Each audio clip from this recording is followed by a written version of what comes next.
Assalamualaikum warahmatullahi wabarakatuh. Puji syukur atas nikmat yang Tuhan limpahkan sehingga kita dapat berkumpul dalam keadaan sehat di pagi hari ini.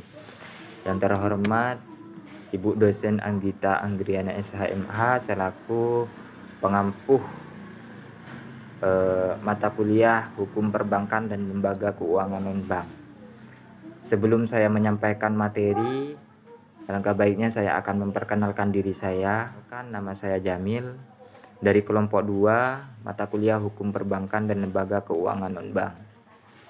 Langsung saja, di sini saya akan menjelaskan mengenai pengertian asuransi dan perkembangan asuransi. Pengertian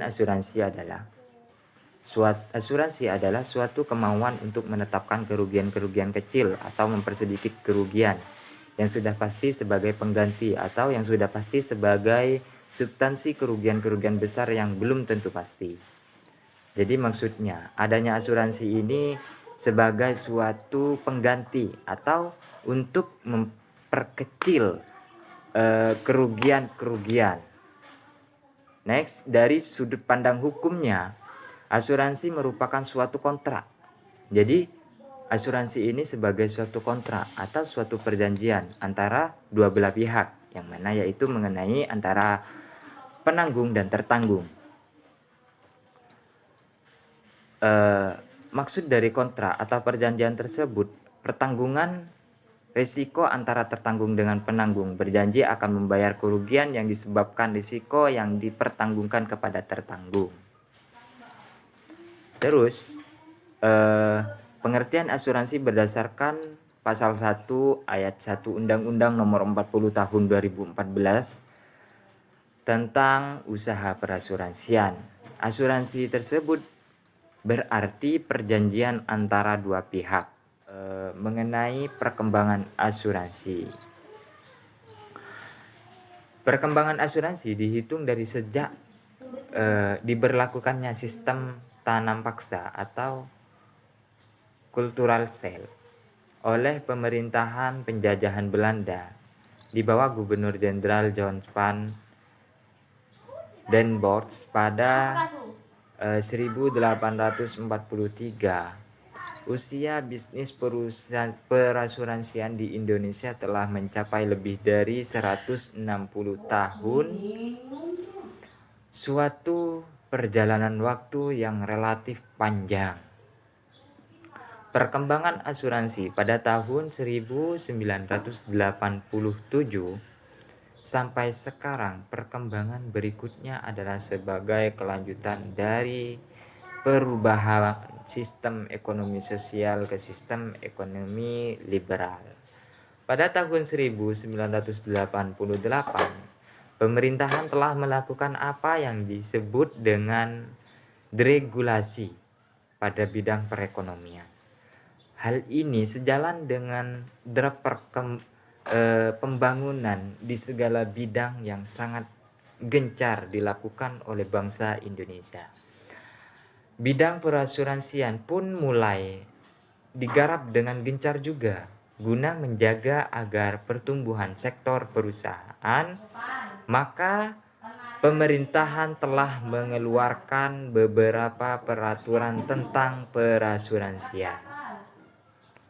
Selanjutnya mengenai jenis-jenis dan risiko perasuransian akan disampaikan oleh pemateri kedua. Baiklah, saya Halimatus Syadia sebagai pemateri kedua akan menjelaskan tentang jenis-jenis asuransi dan jenis-jenis risiko asuransi. Jenis-jenis asuransi terbagi menjadi dua, yaitu asuransi konvensional dan asuransi syariah. Pada dasarnya, jenis-jenis asuransi terdapat dalam bab 3 pasal 3 Undang-Undang Nomor 2 Tahun 1992 yang telah dijelaskan tentang jenis-jenis bidang usaha perasuransian di Indonesia.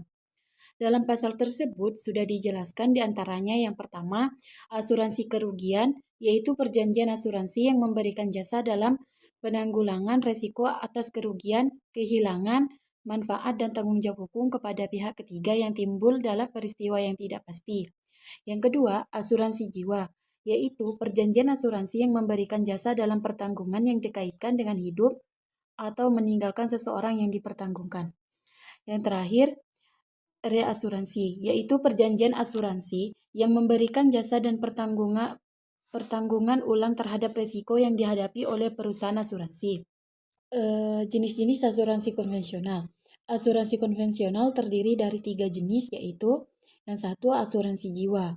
Asuransi yang satu ini memberikan sejumlah uang pertanggungan jika tulang punggung keluarga meninggal dunia. Uang tanggungan tersebut sebagai biaya tanggungan hidup kepada keluarga yang ditinggalkan. Yang kedua, asuransi kesehatan.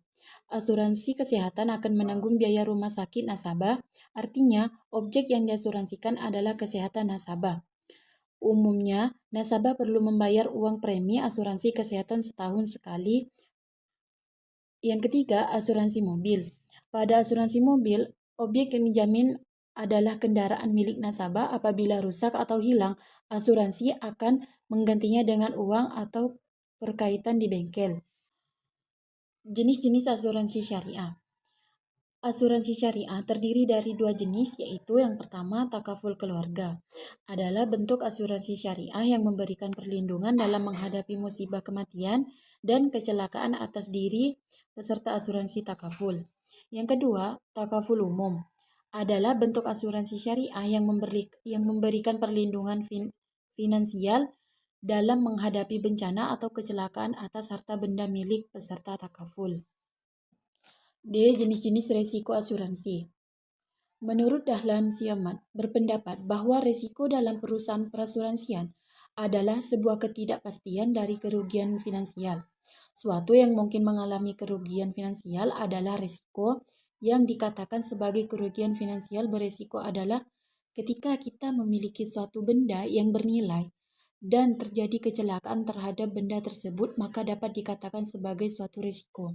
Namun, ketika tahu bahwa menggunakan barang pada akhirnya akan mengakibatkan bahwa biaya karena membelanjakan sejumlah uang, hal tersebut tidak dapat dikatakan sebagai risiko karena kita mengalami bahwa akan terjadi pengeluaran terhadap barang yang digunakan tersebut. Resiko berhubungan dengan 2 istilah, yaitu ketidakpastian dan peluang kerugian finansial. Jenis resiko dalam usaha perasuransian antara lain yang pertama, resiko murni. Merupakan suatu resiko yang apabila terjadi akan memberikan kerugian barang tanggungan dan jika tidak akan menimbulkan kerugian dan tidak memberikan keuntungan. Yang kedua, resiko spekulatif. Sebuah resiko yang berkaitan dengan terjadinya 2 kemungkinan, yaitu peluang mengalami kerugian finansial atau memperoleh keuntungan.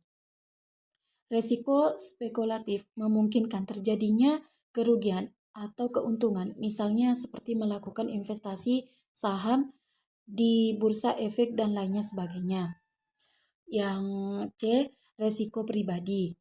Individu akan selalu dihadapkan pada suatu resiko atas kehidupan sehari-hari. Misalnya seperti resiko apabila membeli rumah, membeli mobil, melakukan investasi, dan lain-lainnya. Sekian, terima kasih.